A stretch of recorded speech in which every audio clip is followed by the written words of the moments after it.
कुछ लोग ऐसे होते हैं जो दिलों में बसकर रह जाते हैं। ये लोग बहुत अलग होते हैं। मैं एक राइटर हूँ, कहानी लिखता हूँ, इसीलिए अपने समाज के ऐसे लोगों को ढूंढता रहता हूँ।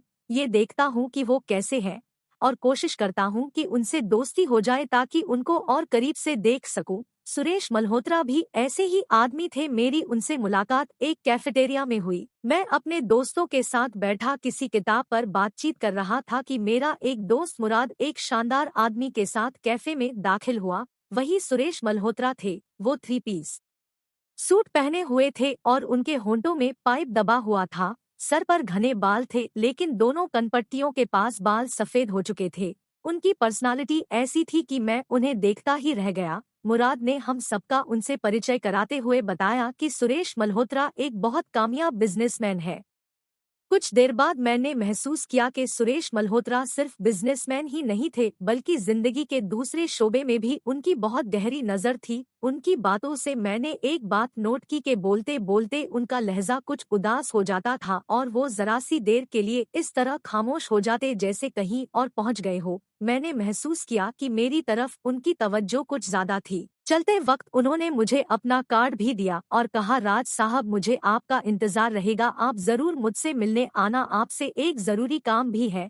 मेरी समझ में नहीं आ सका था कि मुझसे उन्हें क्या काम हो सकता था। मैं एक लेखक और वो एक बिजनेसमैन, फिर हम दोनों की ये पहली मुलाकात थी और पहली मुलाकात में कोई काम निकल आया था। बहरहाल मैंने उनसे वादा कर लिया कि मैं उनके पास जरूर आऊंगा। मैं अपनी दूसरी मसरूफियत में उनकी तरफ जाना भूल गया। याद भी रहा तो मैंने ज्यादा अहमियत ना दी। फिर 10 दिनों के बाद मैं उनके दफ्तर पहुंच गया। वो एक शानदार दफ्तर था जिसको देखकर सुरेश मल्होत्रा की कारोबारी अहमियत का अंदाजा हो गया था। सुरेश साहब ने बहुत ही गर्मजोशी से मेरा स्वागत किया और कहा, मैं तो कई दिनों से आपके इंतजार में हूँ, आप कहाँ रह गए थे। मैंने उनसे सॉरी कहते हुए कहा, मैं अपनी कुछ मसरूफियत की वजह से नहीं आ सका था, बताइए मैं आपके किस काम आ सकता हूँ। सुरेश साहब ने कहा, देखे, आप मुझे पागल तो नहीं समझेंगे। मैंने कहा कि आप कैसी बात कर रही हैं। मैं हैरान रह गया। मैं आप जैसे माकूल आदमी को पागल क्यों समझने लगा? इसलिए कि बात ही ऐसी है। सुरेश साहब का लहजा उदास हो रहा था। मैंने न जाने कितने लोगों से दरख्वास्त की होगी, उनको अपनी मजबूरियां बताई है। खैर, ये तो एक लंबी दास्तां है। बात ये है कि मैं चाहता हूँ कि आप मेरे काम आइए। आप कहानी लिखते हैं, ड्रामा लिखते हैं, अखबार वालों से भी आपके ताल्लुकात होंगे, तो मैं ये चाहता हूँ कि आप मुझे बदनाम कर दें। मैं इस अनोखी फरमाइश पर हैरान रह गया था। मैंने कहा, ये आप क्या कह रहे हैं? सुरेश ने कहा, हाँ भाई, मुझे बदनाम कर दीजिए। मैं जिस तरफ से गुजरूं लोग मुझ पर उंगलियां उठाएं, नफरत से थू थू करें, मेरी तरफ देखना भी गवारा न करें। मैंने कहा, सुरेश साहब, आप ये कैसी बातें कर रहे हैं? आप ऐसा क्यों चाहते हैं और मैं ऐसा क्यों करने लगा? सुरेश ने कहा, देखो, मैंने अपनी बदनामी के लिए 2 दफा 2 राइटर को हायर किया था, उनको मुआवजे भी दिए, लेकिन बात नहीं बनी क्योंकि उनकी राइटिंग में जान ही नहीं थी। मैंने उन दोनों से अपने खाके लिखवाए थे। मैंने उनसे कहा था कि इन खाकों में वो मुझे दुनिया का बदतरीन आदमी साबित कर दें, लेकिन वो ऐसा नहीं कर सके। मैंने उनकी राइटिंग फाड़कर फेंक दी क्योंकि वो किसी तरह मेरे काम नहीं आ सकती थी। मैंने कहा, जाहिर है कोई भी माकूल इंसान आपके लिए ऐसी चीज नहीं लिख सकेगा, लेकिन सवाल ये है कि आप ऐसा क्यों चाहते हैं? सुरेश साहब ने कहा, मेरी मर्जी है। उनका लहजा अचानक कड़वा हो गया था। आप ये काम कर सकते हैं तो बता दीजिए, वरना रहने दीजिए। मैंने भी दो टोक जवाब दे दिया, जी नहीं, मैं ये काम नहीं कर सकता। सुरेश साहब ने फिर इस टॉपिक पर कोई बात नहीं की। उस वक्त कमरे की फिजा थोड़ी अजीब हो गई थी, लिहाजा कुछ देर के बाद मैं उनसे इजाजत लेकर रवाना हो गया। उस डिसेंट दिखने वाले आदमी के इस रवैये और इस बेतुकी ख्वाहिश ने मुझे हैरान कर दिया था।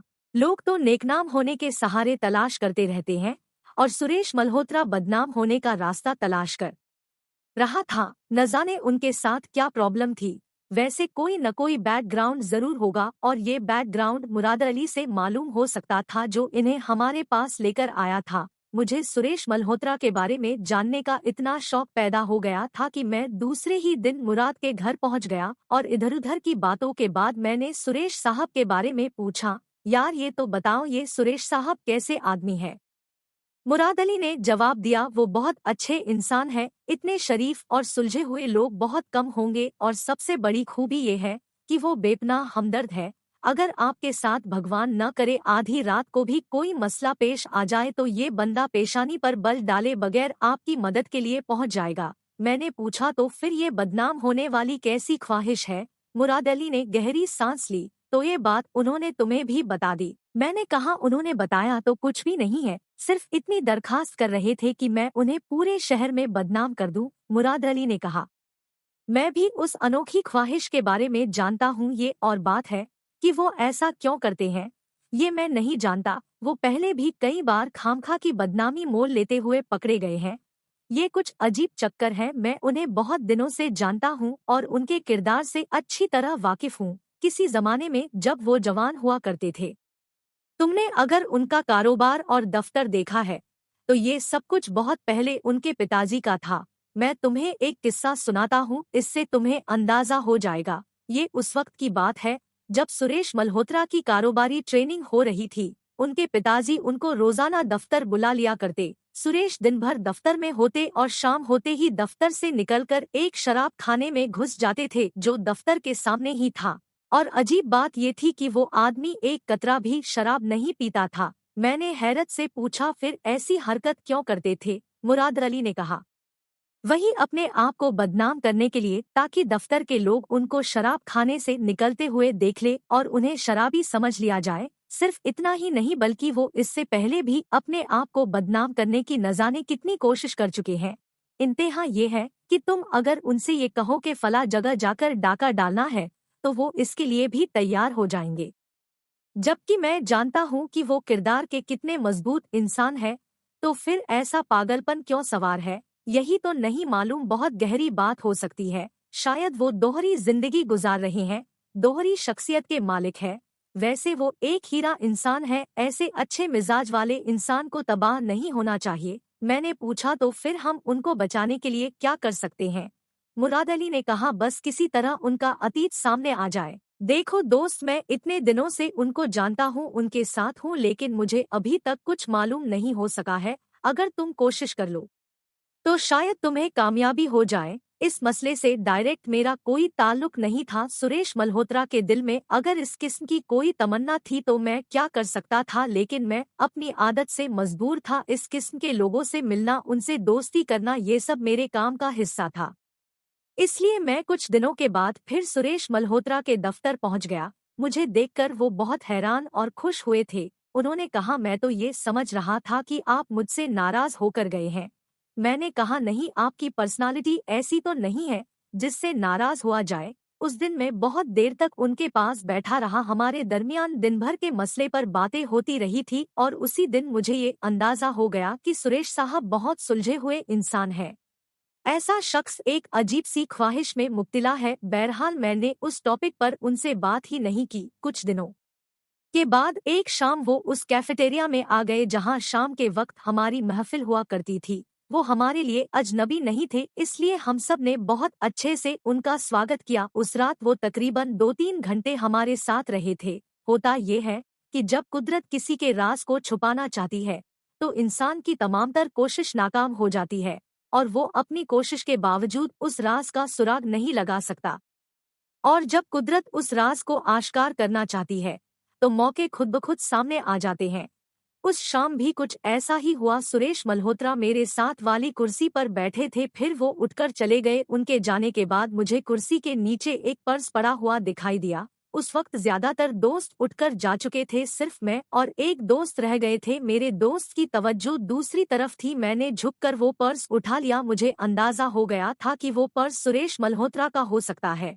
न जाने क्यों मैंने अपने दोस्त को पर्स के बारे में कुछ नहीं बताया, बल्कि उसे बड़ी खामोशी से अपनी जेब में रख लिया। कुछ देर के बाद मैं अपने कमरे में बैठा हुआ उस पर्स को देख रहा था। वो पर्स सुरेश मल्होत्रा ही का था। सबसे ऊपर उनका कार्ड था जिस पर दफ्तर का पता लिखा हुआ था। उसके साथ उनकी एक तस्वीर भी थी जिसमें वो यकीनन अपनी बीवी के साथ खड़े हुए थे। वो एक ब्लैक एंड व्हाइट तस्वीर थी।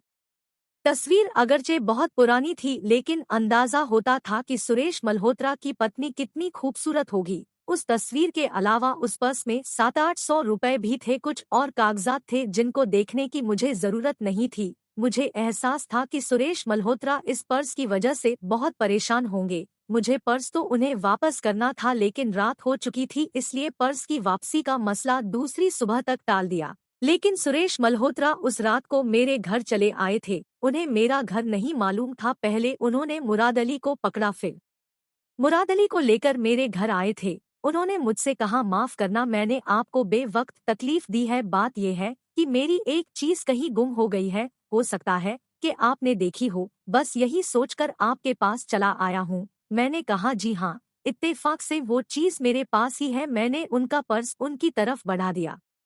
उन्होंने शुक्रिया कहकर पर्स अपनी जेब में रख लिया। उनके चेहरे पर बहुत इत्मीनान लग रहा था, जैसे उस पर्स की वापसी ने उन्हें कोई सुकून पहुंचा दिया हो। उस बात के कई दिन बाद मैं उनसे मिलने उनके दफ्तर गया तो पता चला कि उनकी तबीयत खराब है।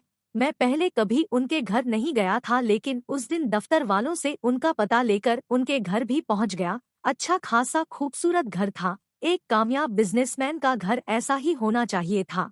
सुरेश मल्होत्रा ज्यादा बीमार नहीं थे, बस नज़ला जुकाम था, इसलिए वो दफ्तर नहीं आए थे। उनके मुलाजिम ने मुझे ड्राइंग रूम में बिठाया था। कुछ देर बाद सुरेश मल्होत्रा भी कमरे में आ गए और कहा, मेरी वजह से आप भी परेशान हो गए। मैंने कहा, इसमें परेशानी की क्या बात है मल्होत्रा साहब, मैं तो वैसे ही आपसे मिलना चाह रहा था। कुछ देर बाद एक औरत कमरे में दाखिल हुई। मल्होत्रा साहब ने उसका परिचय करवाते हुए कहा, ये मेरी पत्नी है। उस वक्त मेरे दिमाग को एक शौक लगा। ये वो औरत तो नहीं थी जिसकी तस्वीर मैं उनके पर्स में देख चुका था, ये कोई और थी। हालांकि ये भी एक खूबसूरत औरत थी, लेकिन ये वो तो हरगिज नहीं थी। मुझे उलझा हुआ देखकर मल्होत्रा ने पूछा, क्यों भाई, खैरियत तो है, कहाँ खो गए? मैं चौंक पड़ा और कहा, कुछ नहीं, बस यूं ही कोई बात याद आ गई थी। उनकी पत्नी कुछ देर तक हमारे साथ बैठी रही। वो भी एक पढ़ी लिखी, हंसमुख और खुश मिजाज औरत थी। कुछ देर बाद वो इजाजत लेकर चली गई। इस दौरान में मैं अपने तौर पर एक फैसला कर चुका था। मल्होत्रा साहब चाहे नाराज हो या ना हो, मुझे उनसे बात मालूम करनी थी। मैंने उनसे कहा, मैं आपसे कुछ मालूम करना चाहता हूँ। वैसे तो ये बुरी बात है, लेकिन मैं क्या करूँ, मैं अपनी फितरत से मजबूर हूँ। बात यह है कि मैंने आपके पर्स में एक तस्वीर देखी थी। वो तस्वीर भाभी की तो नहीं है। माफ कीजिएगा, ये आपका बिल्कुल जाती मामला है। उसूलन मुझे इससे कोई सरोकार नहीं होना चाहिए। मेरा ख्याल था कि मेरी इस बात पर मल्होत्रा साहब का फौरन रिएक्शन सामने आएगा, या तो वो कुछ बताकर मुझे मुतमईन कर देंगे या फिर भड़क उठेंगे कि साहब आपको इन बातों से क्या लेना देना, आप अपने काम से काम रखें। लेकिन इसके उल्ट वो बिल्कुल खामोश हो गए थे। कुछ सोचने लगे थे, जैसे अपने आप में खो गए हो या अपने आप से जंग कर रहे हो। बहुत देर के बाद उन्होंने मेरी तरफ देखा और धीरे से बोले, आखिरकार उस तस्वीर ने राज फाश कर ही दिया। आपको शायद ये अंदाजा नहीं होगा कि मैंने उस तस्वीर को छुपाए रखने की कितनी कोशिश की है। मेरी पत्नी को इसके बारे में कुछ भी नहीं मालूम, इसीलिए तो मैं उस दिन परेशान हो रहा था। मुझे डर था कि वो पर्स कहीं घर ही में न गिर गया हो, खामखा एक दबी हुई चिंगारी शोला बन जाएगी। मैं टटोलने वाली निगाहों से उनकी तरफ देखता रहा। कोई भेद अपने आप को जाहिर करने के लिए बेचैन हो रहा था। कोई राज सामने आने वाला था, वो राज जिसने सुरेश मल्होत्रा जैसे इंसान को बरसों से बेचैन कर रखा था। मेरे ख्याल में लोहा इस वक्त गर्म हो चुका था, इसलिए मैंने उस पर एक चोट लगा दी। मल्होत्रा साहब, आप एक पढ़े लिखे इंसान हैं, इसलिए आपको ये जरूर मालूम होगा कि इंसान के दिल पर अगर गुबार हो तो उसको सांस लेने में भी दोभर होता है। इसलिए बेहतर यही होता है कि उन बातों को जहन से झटक दिया जाए, जो कुछ भी हो उसको बयान करके अपने आप को हल्का कर लिया जाए। सुरेश मल्होत्रा ने एक गहरी सांस ली और कहा, आप ठीक कहते हैं, अपने आप को घुट घुट कर मारना बेवकूफ़ी है। चलिए मैं आपको सब कुछ बता देता हूँ, लेकिन एक शर्त के साथ, और वो शर्त ये है कि आप मुझे बदनाम करेंगे, इस काबिल भी नहीं रखेंगे कि मैं इस माशरे को अपना मुंह भी दिखा सकूं। सुरेश मल्होत्रा की सुई फिर इस बात पर आकर अटक गई थी। उनके ध्यान से ये ख्वाहिश अभी तक चिमटी हुई थी। अब अगर उस वक्त मैं पहले की तरह इनकार कर देता तो वो फिर नाराज हो जाते और मैं उनसे कुछ भी मालूम नहीं कर पाता। इसलिए मैंने कहा, ठीक है मल्होत्रा साहब, आपकी अगर यही मर्जी है तो यही सही। मैं अपनी तरफ से पूरी कोशिश करूंगा कि आप बदनाम हो जाएं, ये समाज आपको बुरा समझे। उसने कहा, आप शायद इस अजीब ख्वाहिश के लिए मुझको पागल समझते होंगे। मल्होत्रा के होठों पर एक उदास सी मुस्कुराहट थी, लेकिन मैं आपको ये बता दूं कि ये आपका सबसे बड़ा एहसान होगा। मेरी बेचैनी को करार आ जाएगा। आपने मेरे पर्स में वो जो तस्वीर देखी है, वो नीलम की है। वो मेरे बचपन की साथी थी, मेरी दोस्त, मेरी महबूबा, मेरा सब कुछ थी। हम दोनों के घर बराबर में थे, एक दूसरे के यहाँ आना जाना था। वो मुझसे 3 बरस छोटी थी। मोहल्ला एक था और स्कूल भी एक ही था। छुट्टी के बाद हम एक साथ ही रहते और एक साथ खेलते। फिर वही हुआ जो ऐसी कुर्बत का नतीजा हुआ करता है, यानी हमारे दिलों में एक दूसरे की शदीद मोहब्बत ने घर कर लिया। हम दोनों की मेल मुलाकात में किसी किस्म की पाबंदी भी नहीं थी, इसलिए इस शोले को और हवा मिलती गई और ये भड़कता रहा। मोहब्बत की इस दास्तान में पहली तब्दीली उस वक्त आई जब नीलम के घरवालों ने अपना घर बदल लिया। वो किसी और मोहल्ले में चले गए। मैं बहुत उदास हो गया क्योंकि मैं नीलम का आदी हो गया था, लेकिन ऐसे फासलों से मोहब्बत में कमी नहीं आती, कभी कभी तो इसमें और भी शिद्दत पैदा हो जाती है। हमारे साथ भी यही हुआ। हम एक दूसरे के लिए बेकरार रहते और मिलने के रास्ते तलाश कर लेते। ये वो जमाना था जब पिताजी ने नया कारोबार शुरू किया था, लेकिन बहुत बुरी तरह नाकाम होने लगे थे। वो जितनी कोशिश करते इस कदर ही नुकसान होने लगता। हमें समझ में नहीं आता था कि क्या हुआ है। ऐसा लगता था जैसे किसी ने जादू के जोर से उन्हें बांध दिया हो। हालांकि बाद में उन्होंने बहुत तरक्की की, अच्छी खासी फर्म बना ली जिसको मैं अभी तक कामयाबी से चला रहा हूँ, लेकिन उस दौर में वो मुकम्मल तौर पर तबाह होकर रह गए थे। फिर ये हुआ कि हम माशी तौर पर बर्बाद होते चले गए। यहाँ तक नौबत आ गई कि हमें अपना मकान तक बेचना पड़ गया। हम किराए के एक छोटे से मकान में आ गए। मुझे याद है कि नीलम उस वक्त मुझे बहुत हौसला दिया करती थी, क्योंकि अपने हालात की वजह से मैं टूटकर रह गया था। पिताजी की हालत देखी नहीं जाती थी। क्या हाल था, आज ख्याल आता है तो अजीब सा एहसास होता है। आप यकीन नहीं कर सकते कि एक खाते पीते घराने का क्या हाल होकर रह गया था। ये कहा जाए तो गलत नहीं होगा कि फाकों की नौबत आ गई थी। पिताजी को सहारा देने के लिए मेरी माँ ने अपने जेवर भी बेच डाले थे, लेकिन कुछ भी नहीं हो सका। हम जिस मकान में रहते थे वो बहुत छोटा सा, सिर्फ 2 कमरों का था। किराया भी उसका बहुत कम था, लेकिन अक्सर हम किराया भी देने से मजबूर रहते थे। दूसरी तरफ नीलम की हालत में कोई तब्दीली नहीं आई थी, बल्कि एक तरह से बेहतर हुई थी। उसके पिताजी ने कंस्ट्रक्शन का काम शुरू कर दिया था और इस कारोबार में उन्हें तरक्की होती चली जा रही थी। एक इमारत के बाद दूसरी, दूसरी के बाद तीसरी। वो लोग अब एक और बड़े मकान में शिफ्ट हो चुके थे। 2 गाड़ या थी, गरज के सब कुछ था उनके पास और हम खाली होकर रह गए थे। नीलम की मोहब्बत की शिद्दत में और अजाफा हो गया था। वो अब जिद करने लगी थी कि मैं जल्दी से जल्दी मेरे माँ बाप को बीच में डालकर शादी का मरहला तय कर लूं। उसकी वजह वो ये बताया करती थी कि देखो सुरेश, मैं जानती हूँ कि इस वक्त तुम लोगों के हालात कैसे जा रहे हैं, इसलिए मैं चाहती हूँ कि मैं जल्द से जल्द तुम्हारे घर आ जाऊं, ताकि तुमको मेरी जात से सहारा मिल सके। मैं और तुम मिलकर तुम्हारे पिताजी के हाथ मजबूत कर सकें। मैं उससे मजाक में कहता, तुम भी अजीब औंधी खोपड़ी की लड़की हो, ऐसे हालात में तो लोग जान छुड़ाया करते हैं और तुम करीब होने की बातें कर रही हो। नीलम ने कहा, बकवास मत करो, मैंने मोहब्बत की है, कोई सब्जी नहीं खरीद रही हूँ कि ये देखूं कि किस जगह सस्ती मिल रही है। मैं जानता था कि वो जो कुछ कह रही है दिल से कह रही है। मेरे हालात चाहे जैसे भी हो जाए वो मेरा साथ नहीं छोड़ेगी, और ये मेरी खुदगर्जी होती कि मैं अपनी मोहब्बत के लिए उसको परेशान करता। उससे शादी के बाद मैं उस बेचारी को दे भी क्या सकता था सिवाय उम्मीद के, सपनों के और प्यार भरी बातों के। लेकिन उनसे जिंदगी कहाँ बसर होती है। जिंदगी में ऐसी चीजें आसानियां कहाँ लाती है। मैं उसे खुश देखना चाहता था।